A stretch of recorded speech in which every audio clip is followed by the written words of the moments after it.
Hi everyone, it's the 4th of July, 2025.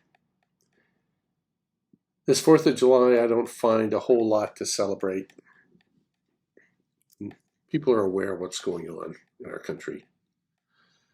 What I wanted to do, I think, is I just want to read the Declaration of Independence and what that means, because that's how this all started here. July 4th, 1776. The unanimous declaration of the 13 United States of America. When in the course of human events it becomes necessary for one people to dissolve the political bands which have connected them with another, and to assume among these powers of the earth the separate and equal station to which the laws of nature and of nature's God entitle them, a decent respect to the opinions of mankind requires that they should declare the causes which impel them to the separation. We hold these truths to be self-evident, that all men are created equal, that they are endowed by their Creator with certain unalienable rights, that among these are life, liberty, and the pursuit of happiness, that to secure these rights, governments are instituted among men, deriving their powers from the consent of the governed, that whenever any form of government becomes destructive to these ends, it is the right of the people to alter or to abolish it and to institute new government, laying its foundation on such principles and organizing its powers in such form as to them shall seem most likely to affect their safety and happiness. Prudence, indeed, will dictate that governments long established should not be changed for light and transient causes, and accordingly all experience hath shown that mankind will more disposed to suffer, while evils are sufferable, than to right themselves by abolishing the forms to which they are accustomed. But when a long train of abuses and usurpations, pursuing invariably the same object, evinces a design to reduce them under absolute despotism, it is their right, it is their duty, to throw off such government, and to provide new guards for their future security. Such has been the patient sufferance of these colonies, and such is now the necessity which constrains them to alter their former systems of government. The history of the present King of Great Britain is a history of repeated injuries and usurpations, all having in direct object the establishment of an absolute tyranny over these states.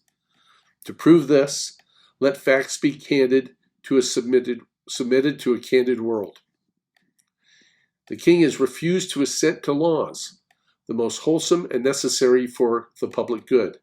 He has forbidden his governors to pass laws of immediate and pressing importance unless suspended in their operation till his assent should be obtained, and when so suspended, he has utterly neglected to attend to them. He has refused to pass other laws for the accommodation of large districts of people, unless those people would relinquish their right of representation in the legislature, a right inestimable to them and formidable to tyrants only. He has called together legislative bodies at places unusual, uncomfortable, and distant from their depository of their public records for the sole purpose of fatiguing them into compliance with his measures. He has dissolved representative houses repeatedly for opposing with manly firmness his invasions of the rights of the people. He has refused for a long time, after such dissolutions, to cause others to be elected, whereby the legislative powers, incapable of annihilation, have returned to the people at large for their exercise, the state remaining in the meantime exposed to all the dangers of invasion from without and convulsions from within.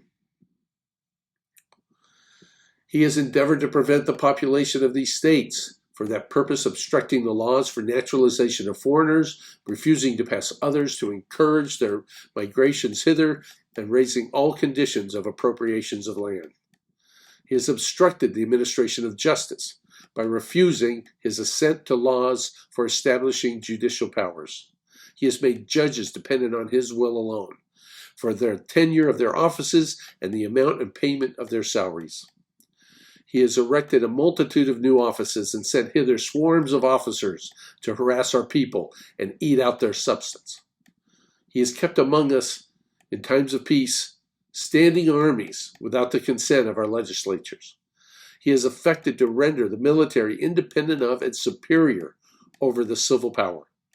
He has combined with others to subject us to a jurisdiction foreign to our Constitution and unacknowledged by our laws, giving his assent to their acts pretended legislation, for quartering large bodies of armed troops among us, for protecting them by mock trial from punishment for any murders which they should commit on the inhabitants of these states, for cutting off our trade with all parts of the world, for imposing taxes on us without our consent, for depriving us in many cases of the benefits of a trial by jury, for transporting us beyond the seas to be tried for pretended offenses, for abolishing the free system of English laws in a neighboring province, establishing therein an arbitrary government, and enlarging its boundaries so as to render it at once an example and fit instrument for introducing the same rule into these colonies, for taking away our charters, abolishing our most valuable laws,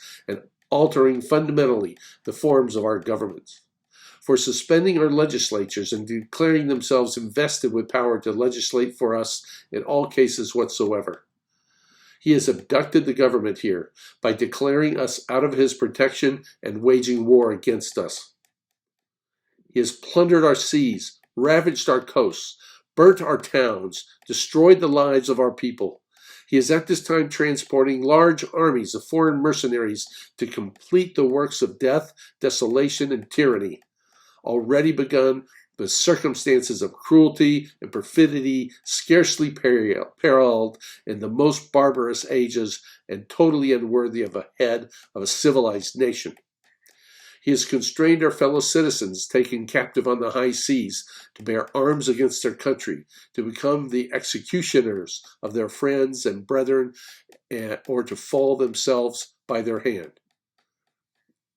He has excited domestic insurrections among us, has endeavored to bring on the inhabitants of our frontiers the merciless Indian savages whose known rule of warfare is an undistinguished destruction of all ages, sexes, and conditions. In every stage of these oppressions, we have petitioned for redress in the most humble terms. Our repeated petitions have been answered only by repeated injury. A prince whose character is thus marked by every act which may define a tyrant is unfit to be a ruler of freer people. Nor have we been wanting in intentions to our British brethren. We have warned them from time to time of attempts by their legislature to extend an unwarranted jurisdiction over us. We have reminded them of the circumstances of our immigration and settlement here.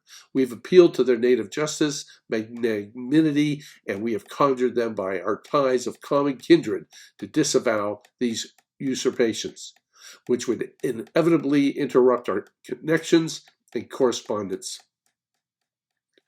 They too have been deaf to the voice of justice and consanguinity. We must therefore acquiesce in the necessity which denounces our separation and hold them, as we hold the rest of mankind, enemies in war, in peace friends.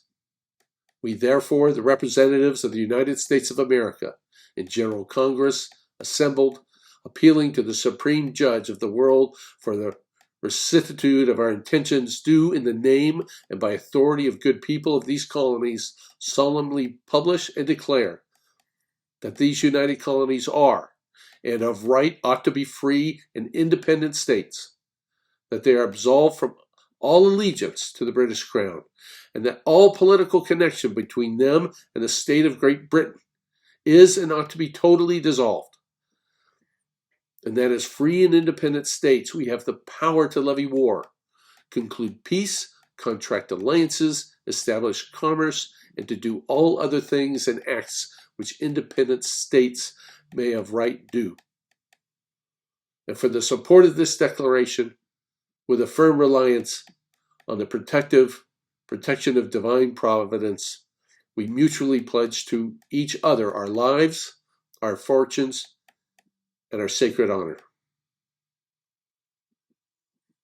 That's what today's about. And I read this again, and it has a completely different meaning to me in our present circumstances. It strengthens my spine, and it helps me be focused. Happy 4th of July, everybody, and I hope it only gets better from here.